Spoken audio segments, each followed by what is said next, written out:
When you've been with someone for 2 years, you think you know them. You think you can trust them with every part of yourself, that they'd never do anything to hurt you. That's how I felt about Jenna.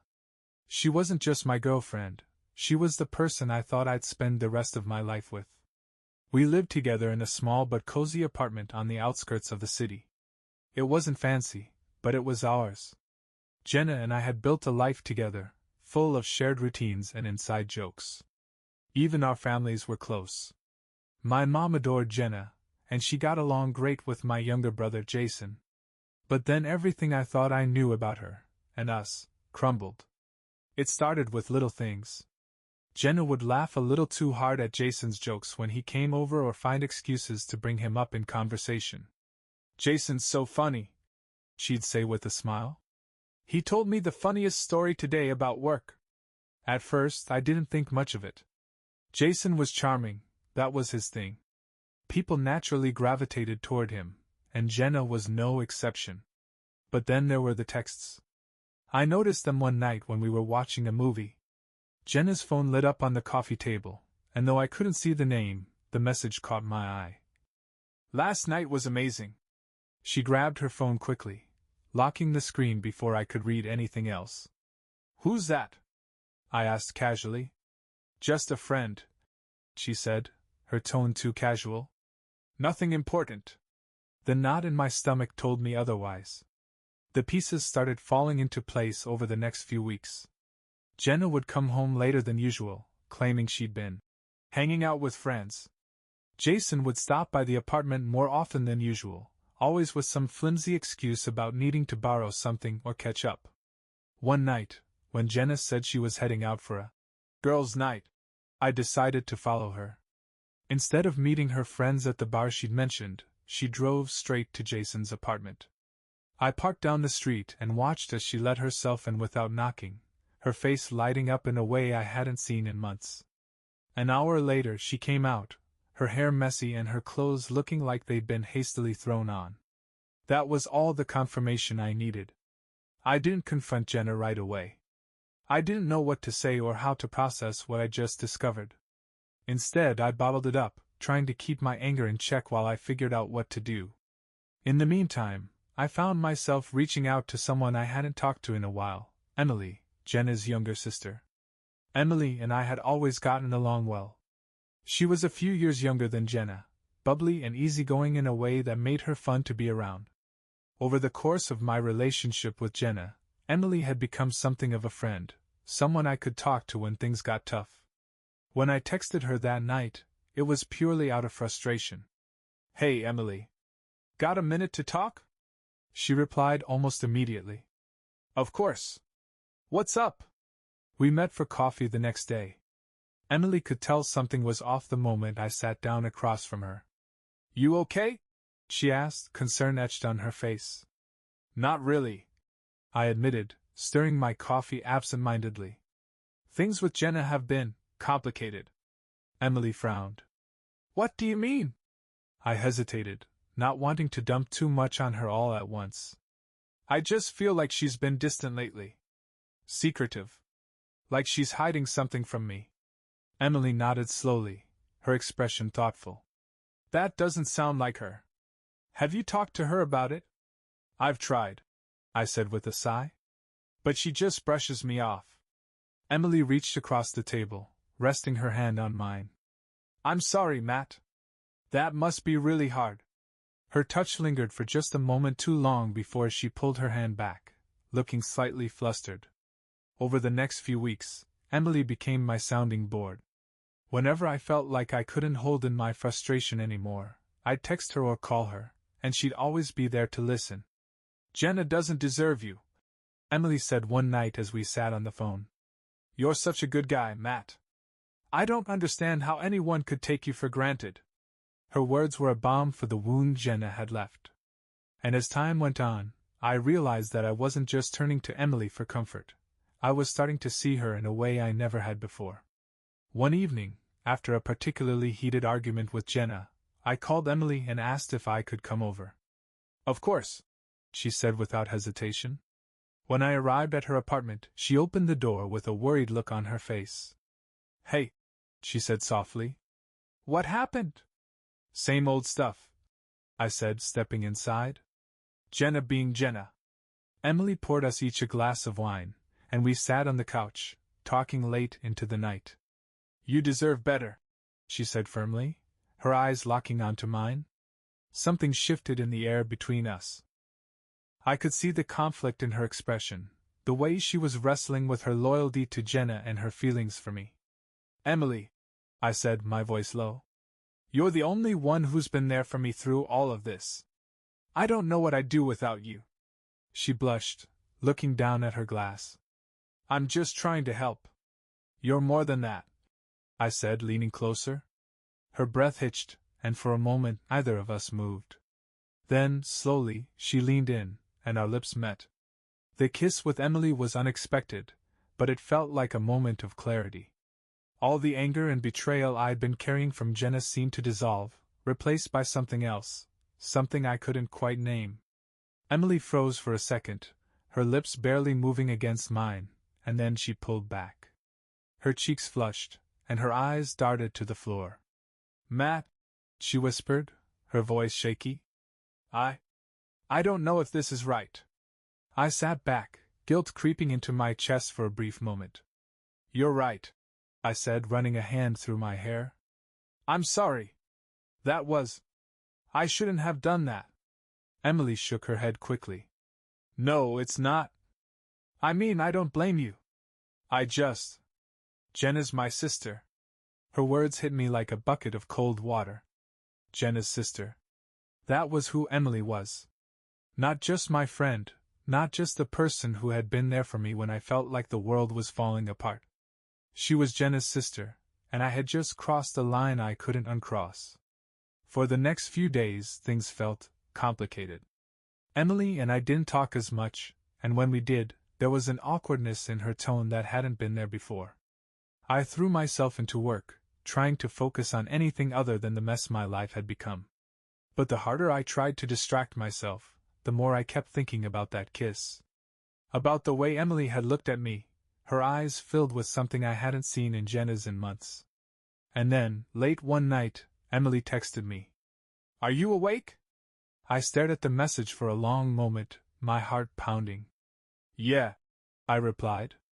What's up? Her response came quickly. Can you come over? I need to talk.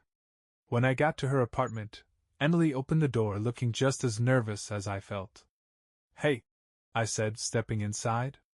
Hey, she replied softly, closing the door behind me. We sat down on the couch, the silence between us heavy. I've been thinking a lot, Emily said finally, her voice barely above a whisper. About what happened? Me too, I admitted. She hesitated, tucking a strand of hair behind her ear. I feel like I'm betraying Jenna, even thinking about whatever this is between us. Jenna betrayed me first, I said, the bitterness in my voice sharper than I intended. She cheated on me with my own brother, Emily. I don't owe her anything.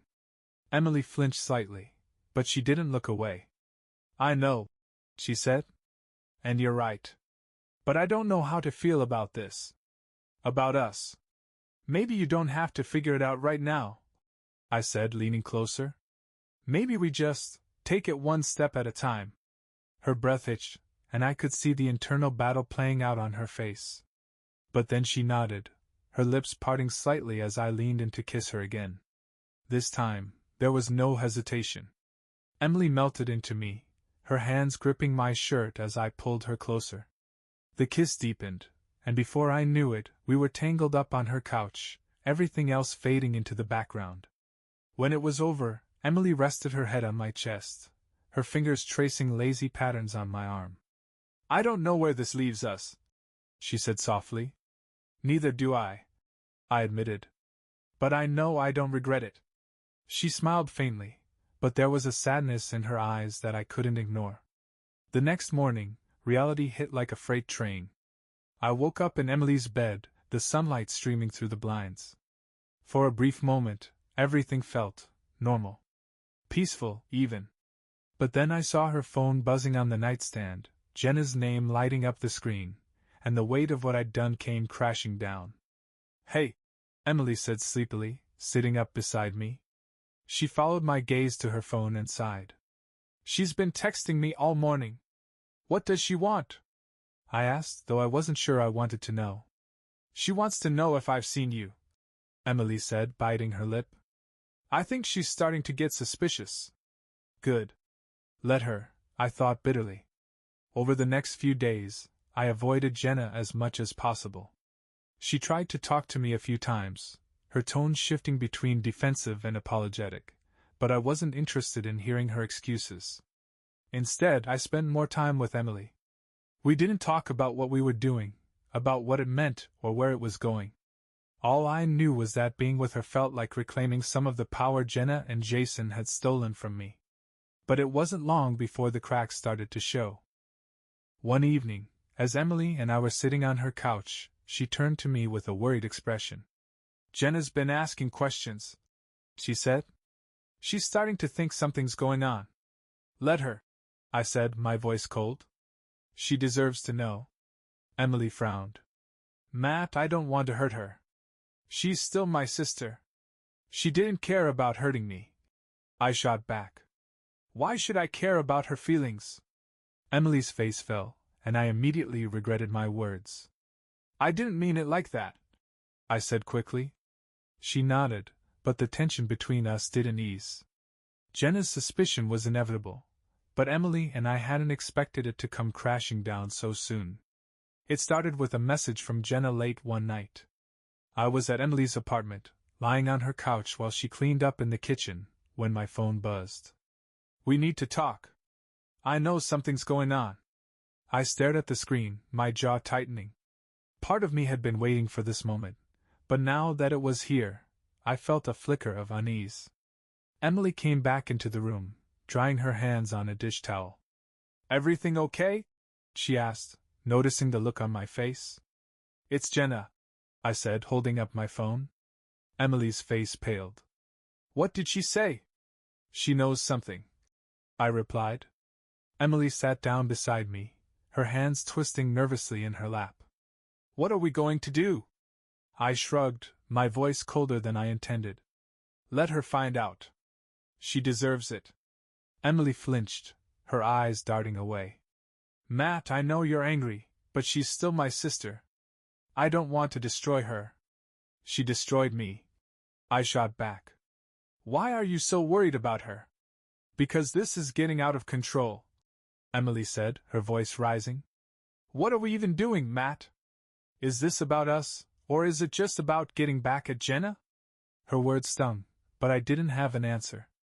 The tension between Emily and me grew over the next few days. She started pulling back, hesitating when I reached for her hand or tried to kiss her. I could see the conflict in her eyes, the way she was torn between her loyalty to Jenna and whatever we'd started to build. And Jenna, meanwhile, wasn't letting up. She started calling more often, leaving voicemails that swung between anger and desperation. Matt, just talk to me, one of them said. I know I messed up, but we can fix this. Please don't shut me out. I deleted each message without responding. One evening, as I was leaving work, I found Jenna waiting for me by my car. What the hell, Jenna? I said, stopping in my tracks. What are you doing here? I need to talk to you, she said, her eyes red and puffy. You've been avoiding me, and I can't take it anymore. There's nothing to talk about, I said, brushing past her. She grabbed my arm, forcing me to stop. Yes, there is, she said fiercely. I know you're mad at me, and I know I deserve it.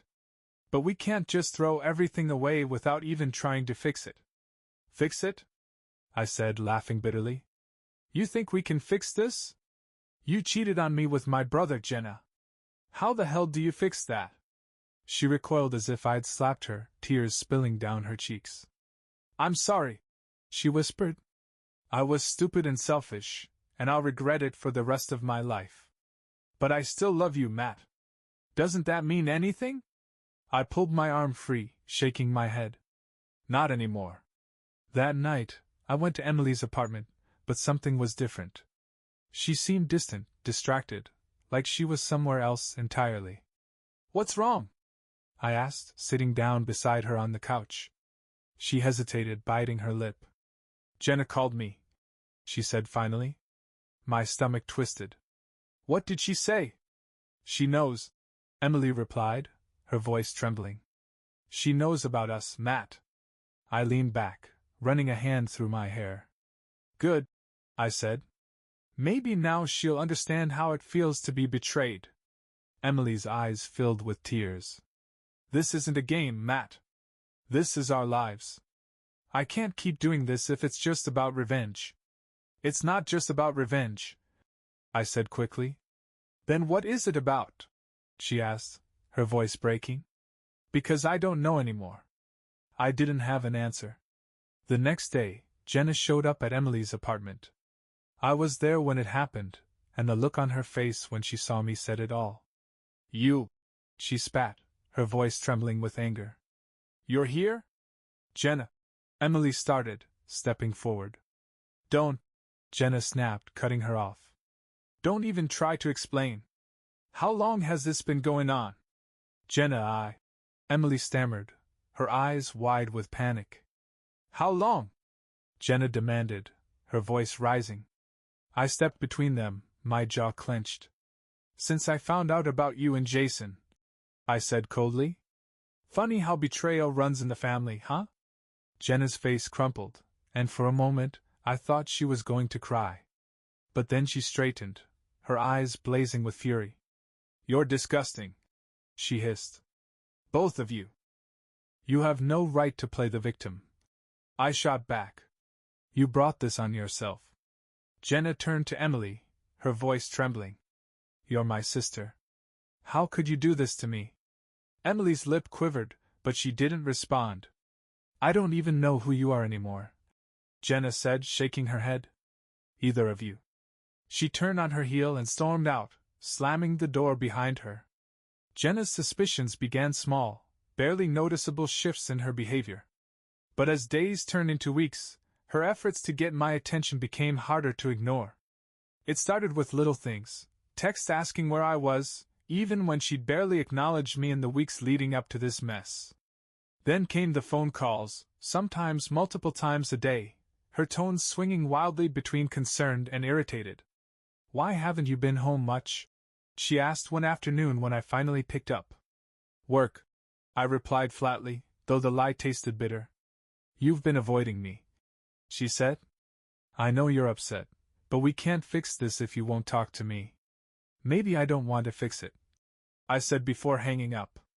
It was true, I didn't want to fix anything with Jenna. But I also didn't know what I wanted with Emily. Emily and I hadn't talked much since the night we slept together. When I tried to reach out, her responses were short, almost hesitant. She was wrestling with her own guilt. I could see it in the way her texts trailed off mid-conversation or how she avoided eye contact when we saw each other. Then, one night, she called. Can you come over? She asked, her voice quiet. Of course, I said without hesitation. When I arrived, she was sitting on her couch, her knees pulled to her chest. Her hair was messy, and her eyes looked tired. Hey, I said softly, sitting down beside her. Hey, she replied, barely looking at me. I waited for her to speak, but the silence dragged on until I couldn't take it anymore. What's going on, Emily? I asked. She sighed, running a hand through her hair. I feel like I'm caught in the middle of something I don't know how to handle, she admitted. I've always loved my sister, but what she did to you. It's horrible. And now, with us. Her voice trailed off, and she shook her head. I reached for her hand. Emily, none of this is your fault. She looked up at me, her eyes filled with doubt. Isn't it, though? I knew what I was doing, Matt. I knew this would hurt Jenna. And she didn't think twice about hurting me. I said, my voice sharper than I intended. Emily flinched, pulling her hand away. I don't want this to just be about revenge, she said softly. If that's all it is, I can't do it. It's not, I said quickly. Emily, I care about you. She looked at me for a long moment, her expression unreadable. Then she stood up, crossing her arms. I need time to figure out what this means, for both of us. Her words hung in the air like a challenge, and I nodded reluctantly. Take all the time you need, I said. Jenna's suspicions reached a boiling point a week later. I'd been at Emily's apartment when Jenna called, again. My phone buzzed incessantly on the coffee table, Jenna's name flashing on the screen.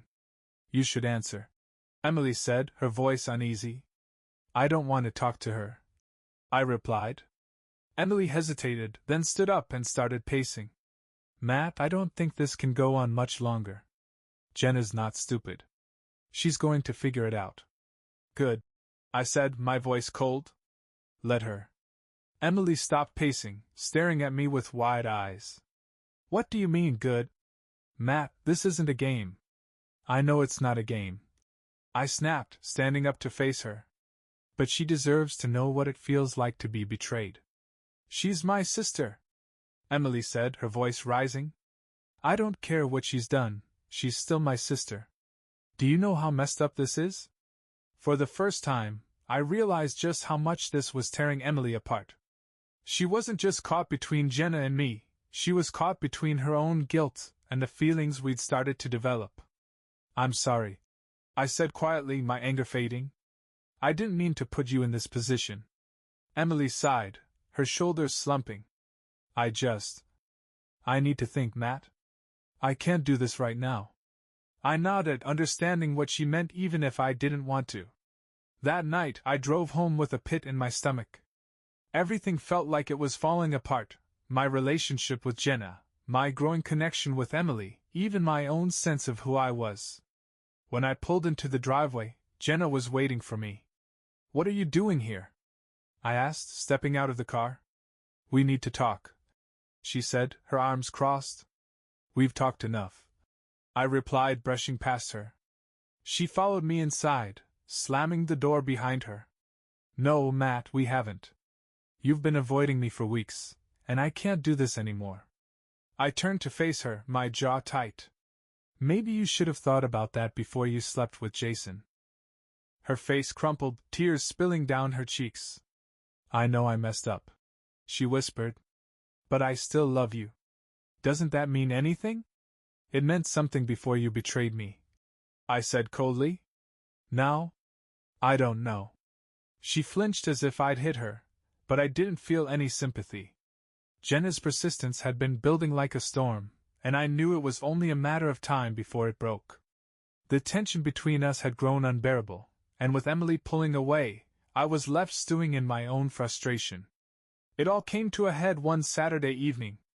I was at Emily's apartment, trying to convince her that what we had was more than just a reaction to Jenna's betrayal. She'd been distant ever since our last conversation, her guilt weighing heavier with each passing day. I can't do this anymore, Matt, Emily said, her voice trembling. This isn't fair, to you, to me, or to Jenna. Fair? I snapped. Jenna cheated on me with my own brother. How is that fair? I know, she said, tears welling in her eyes. But that doesn't mean I should betray her too. Before I could respond, Emily's phone buzzed on the table. She glanced at the screen, her face paling. It's Jenna, she said softly. What does she want? I asked, though I already had a sinking feeling in my chest. She says she's on her way here, Emily replied, her voice barely above a whisper. I froze. Did you tell her I was here? No, of course not, Emily said quickly. But it didn't matter. Jenna was coming, and everything was about to come crashing down. We didn't have time to plan or hide. Less than 10 minutes later, there was a loud knock at the door. Emily, open up. Jenna's voice called from the other side, laced with anger and desperation. Emily hesitated, looking at me with wide, panicked eyes. Just let her in, I said, my voice cold. She's going to find out anyway. Emily bit her lip but nodded, crossing the room to open the door. Jenna stormed in, her eyes scanning the room until they landed on me. Her expression shifted from anger to betrayal in an instant. You, she spat. What the hell are you doing here? I stood up, meeting her glare. What does it look like, Jenna? Her jaw tightened, and she turned to Emily. Is this some kind of joke? Please tell me this isn't what it looks like. Emily opened her mouth, but no words came out. Jenna's face crumpled. How could you do this to me? She whispered, her voice breaking. You're my sister. How could you do this to me? I shot back, stepping forward. You cheated on me with Jason, Jenna? Did you think that wouldn't come back to bite you? Her head snapped toward me, her expression shifting from pain to fury. So this is revenge? You're sleeping with my sister to get back at me? It's not that simple. I said, though even I wasn't sure if I believed it. It sure looks simple to me, Jenna said bitterly. She turned back to Emily, her voice trembling.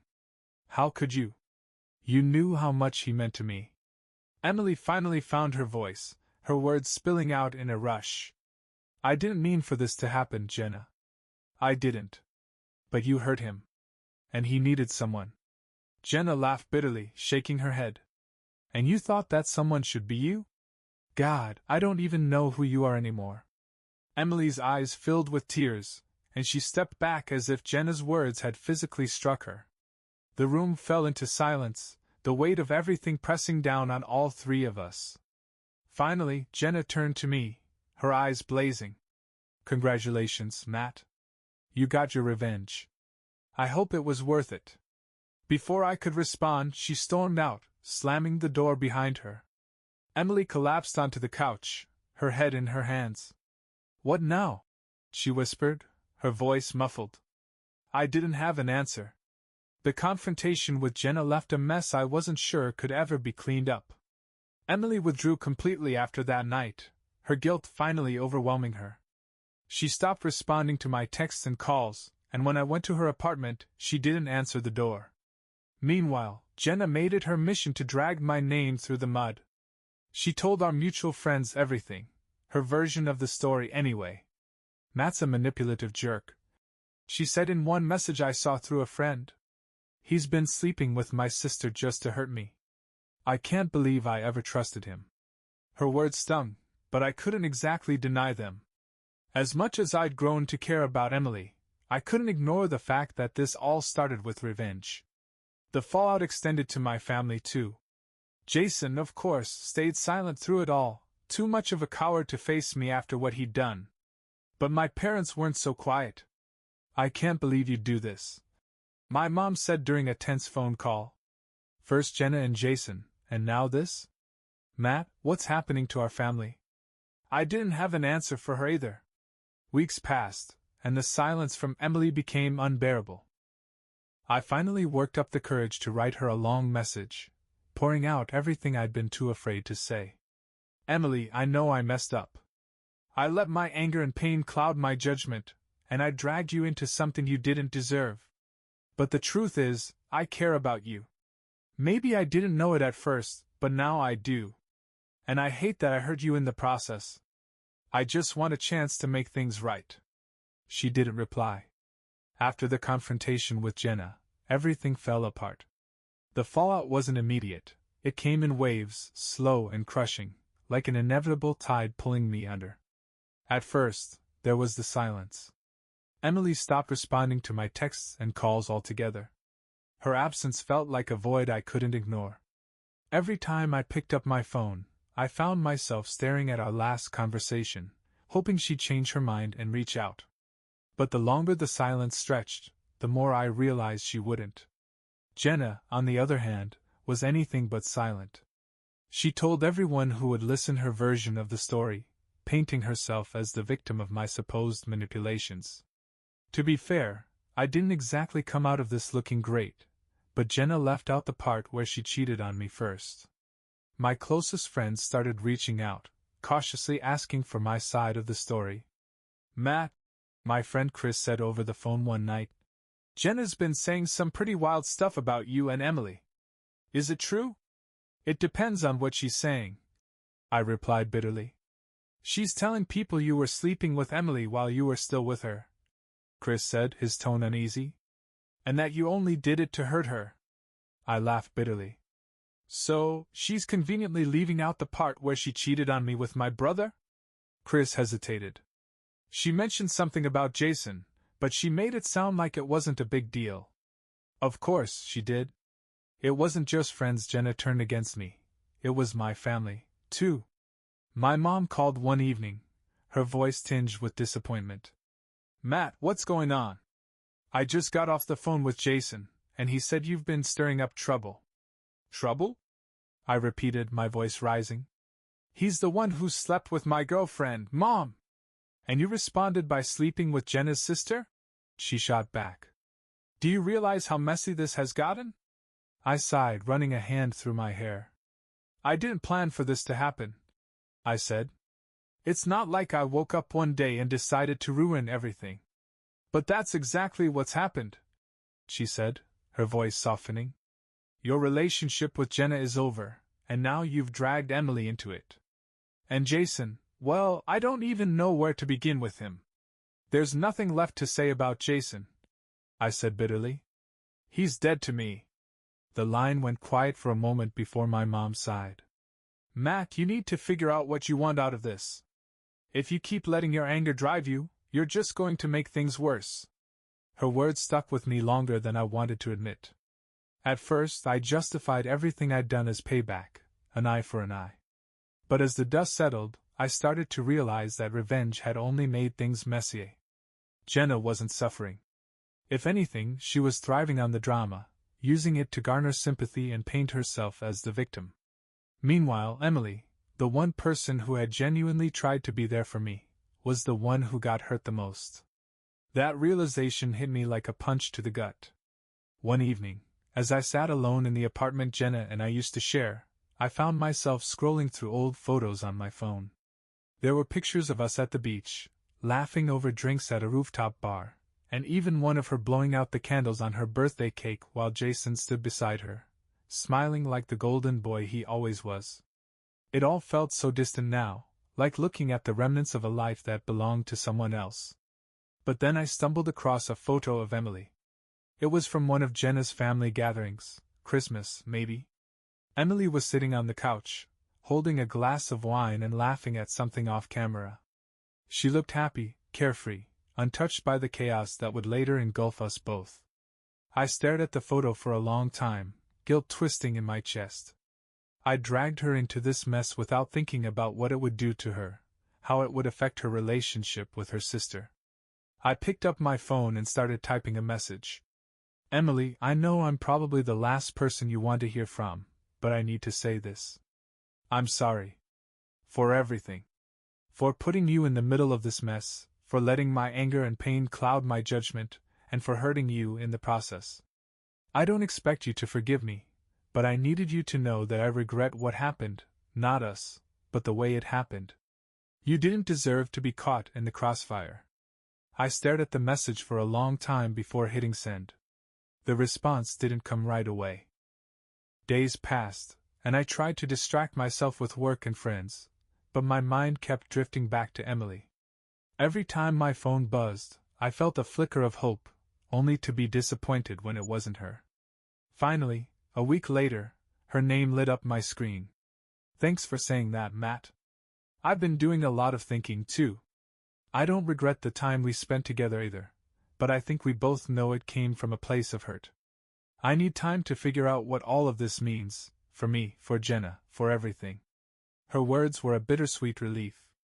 She didn't hate me, but she wasn't ready to forgive me either.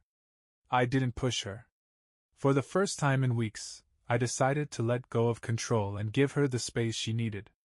The days following Emily's message were quieter than I expected, but not in a peaceful way. It was the kind of silence that pressed down on me, making every thought feel heavier. I told myself I was giving Emily the space she needed, but the truth was, I didn't know what else to do. Every decision I'd made up until now had been reactive, pushed by anger, betrayal, and a need to feel like I was in control. But now I was left with the aftermath of my own choices, and I wasn't sure how to move forward. Jenna hadn't stopped her campaign to ruin my reputation. Every time I ran into someone from our shared social circles, I could see it in their faces, the judgment, the questions they were too polite to ask.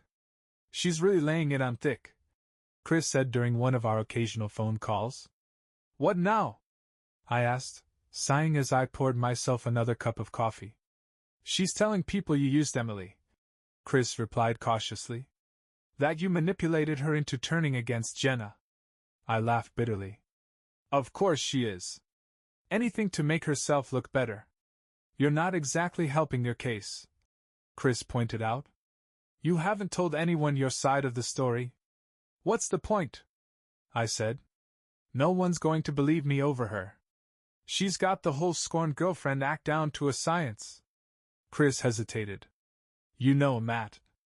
Jenna's not the only one you hurt in all this. I know, I said quietly. Believe me, I know. That conversation stuck with me. I'd spent so much time focused on Jenna's betrayal that I hadn't really stopped to think about how my actions had affected Emily. She'd been the one bright spot in all of this, the one person who tried to make things better. And I'd dragged her into the mud with me, turning her into collateral damage in my war with Jenna. I couldn't undo what had happened, but I could try to make things right. A week later, I decided to reach out to Emily again. This time, I didn't send a text. Instead, I wrote a letter. Dear Emily, I've been doing a lot of thinking lately, and I keep coming back to you. To us. What we had, whatever it was, felt real to me. And maybe that's what makes this so hard, knowing that I let my anger and pain taint something that could have been good. You didn't deserve to be dragged into this mess, Emily. I see that now. You were there for me when I needed someone the most, and I repaid you by making you a part of my revenge. For that I'm sorry. But I also want you to know that what I feel for you wasn't just about Jenna. It wasn't just about getting even. You're smart, funny, and kind in a way that's rare these days. Being around you made me feel like I could breathe again, like there was still something good in my life worth holding on to. I don't know if we can ever get back to that place, but if there's even a chance, I'm willing to try. Take all the time you need. I'll be here. Matt. I folded the letter and slid it into an envelope, addressing it to Emily's apartment. The next morning, I dropped it off in her mailbox and walked away, not expecting a response. A few days later, Emily called. Hey, she said, her voice soft. Hey, I replied, trying to keep the nervousness out of my voice. I got your letter, she said. And?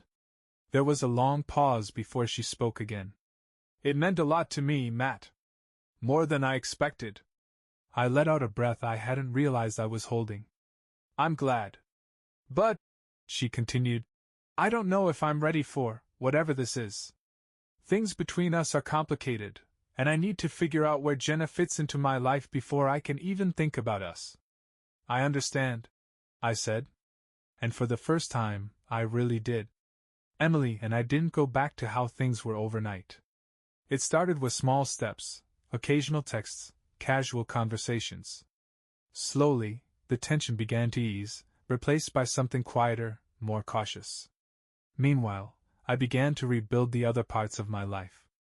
I reconnected with friends I'd been avoiding, swallowing my pride and telling them my side of the story. Some of them listened, others didn't, but I felt lighter for having tried. My family, on the other hand, was a different story. Jason stayed silent, his guilt manifesting in avoidance. We hadn't spoken since the confrontation with Jenna, and I wasn't sure we ever would. You don't have to forgive him, my mom said during one of our strained phone calls. But you can't hold on to this forever, Matt. It'll eat you alive. Maybe, I replied. But I'm not ready yet. As weeks turned into months, the chaos began to fade. Jenna moved on to someone new, her attention shifting away from me. Emily and I remained in contact, though our conversations were careful, free of the intensity that had defined our earlier connection. I didn't know if we'd ever end up together, but for the first time, I was okay with not knowing. Sometimes, closure isn't about fixing what's broken, it's about accepting that some things can't be fixed. The days felt lighter, but not entirely free. There's a weight that comes with betrayal, both the kind done to you and the kind you do to others. It never really goes away, but you learn how to carry it. Emily and I talked more frequently now, but there was a quiet hesitancy in her tone, like she wasn't ready to let her guard down completely. I didn't push her.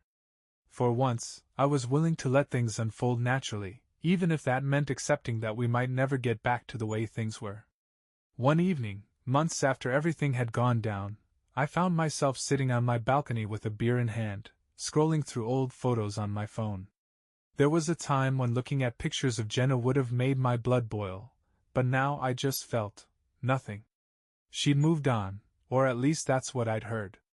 A mutual friend had mentioned she was seeing someone new, a guy she worked with. The news didn't sting the way I thought it would. If anything, I felt relieved. Maybe now we could both finally let go of the mess we'd made. Jason, however, was a different story. I hadn't spoken to my brother since the night everything came to light. He hadn't reached out, and neither had I. Part of me wanted to confront him, to demand answers he probably couldn't give me. But another part of me knew it wouldn't make a difference. Some wounds are too deep to heal with words. "Have you talked to Jason?" my mom asked during one of her bi-weekly phone calls. "No," I replied, taking a sip of my beer. "Matt, he's still your brother," she said gently. "What happened was awful, but he's family. Family doesn't do what he did," I said flatly. She sighed. "I just don't want to see this tear you two apart forever." I didn't respond. It wasn't until weeks later that Jason finally reached out. His message was short and to the point. "Matt, I know I don't deserve it, but I'd like to talk if you're willing. Let me know." I stared at the screen for a long time, debating whether to respond. Eventually, I decided I owed it to myself, not to him, to hear what he had to say. We met at a quiet bar on the outskirts of town. Jason was already there when I arrived, nursing a glass of whiskey and looking more uncomfortable than I'd ever seen him. "Matt," he said, standing as I approached. I didn't shake his hand or acknowledge the greeting. Instead, I sat down across from him and waited. He shifted in his seat, running a hand through his hair. "Thanks for coming," he said. "Get to the point," I said coldly. Jason sighed, looking down at his drink. "I screwed up. I know that. And I've spent every day since then wishing I could take it back." "Why did you do it?"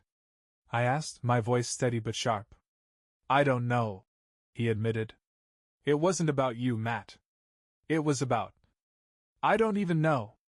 I was in a bad place, and Jenna was there, and it just happened." "That's a hell of an excuse," I said bitterly. "It's not an excuse," Jason said quickly.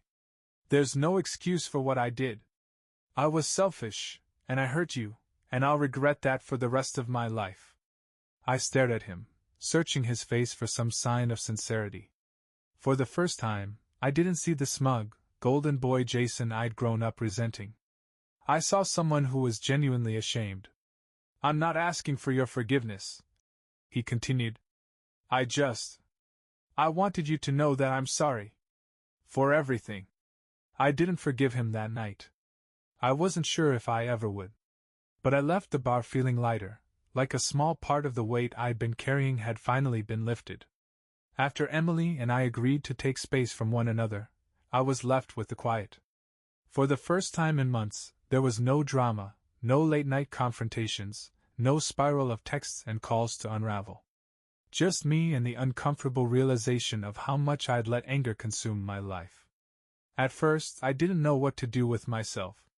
Work provided a distraction, but outside of that, the days felt empty. Then, one Saturday morning, I stumbled across an old shoebox while cleaning out my closet. Inside were memories I'd shoved aside, photos, ticket stubs, postcards. At the bottom was a journal I'd started years ago but never committed to. I flipped through the pages, scanning old entries about plans I'd made, goals I'd set for myself. Most of them felt like relics from a different life, but one line stood out. "Stop waiting for happiness to find you. Build it yourself." The words hit me harder than I expected. Over the next few weeks, I began to focus on rebuilding myself. I signed up for a photography class, something I'd always wanted to do but had never made time for. The first session was awkward. Most of the people there were couples or retirees, chatting easily as I stood off to the side.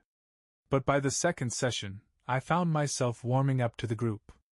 One woman, a bubbly college student named Rachel, took it upon herself to show me the ropes. "You've got an eye for detail," she said, peering at one of my shots during a group critique. "Thanks," I said, surprised.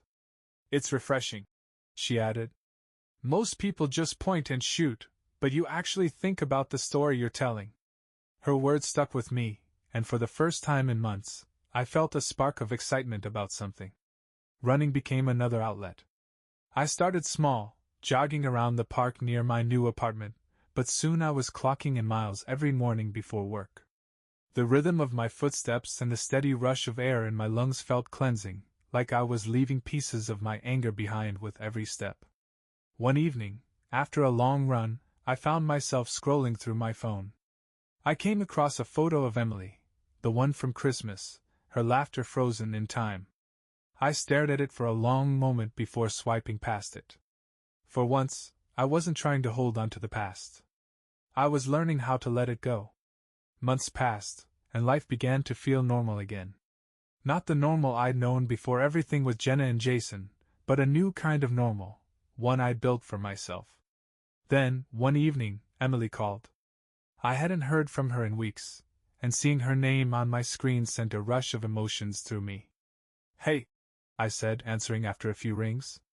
"Hey," she replied softly. "How've you been?" "Good," I said honestly. "Really good." "I'm glad to hear that," she said, a hint of a smile in her voice. We talked for a while, catching up on everything we'd missed.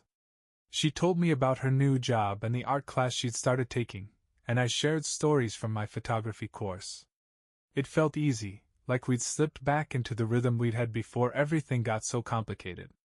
Then, after a pause, Emily said, "I've been thinking about us." My heart skipped a beat. "And?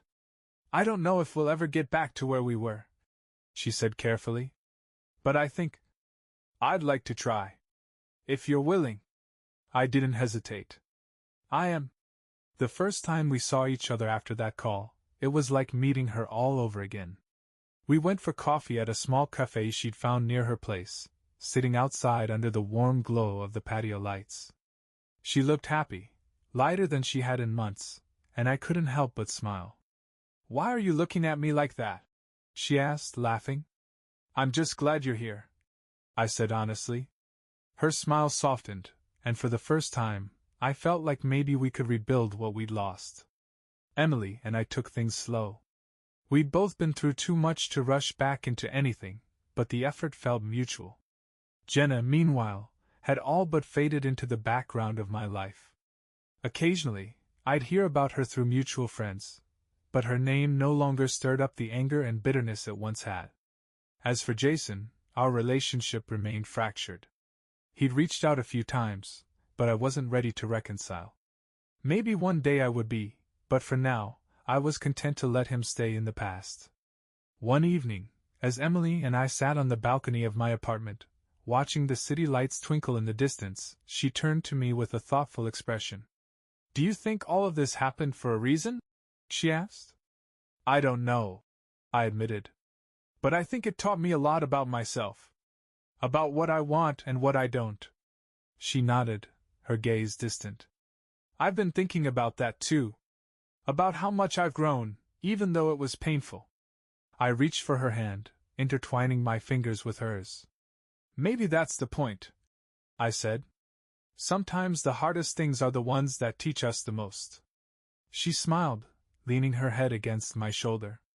"I'm glad we found our way back to each other," she said softly. "Me too," I replied. The path we'd taken to get here had been messy and painful, but in the end, it had brought us to a place of understanding and growth. Maybe that was enough.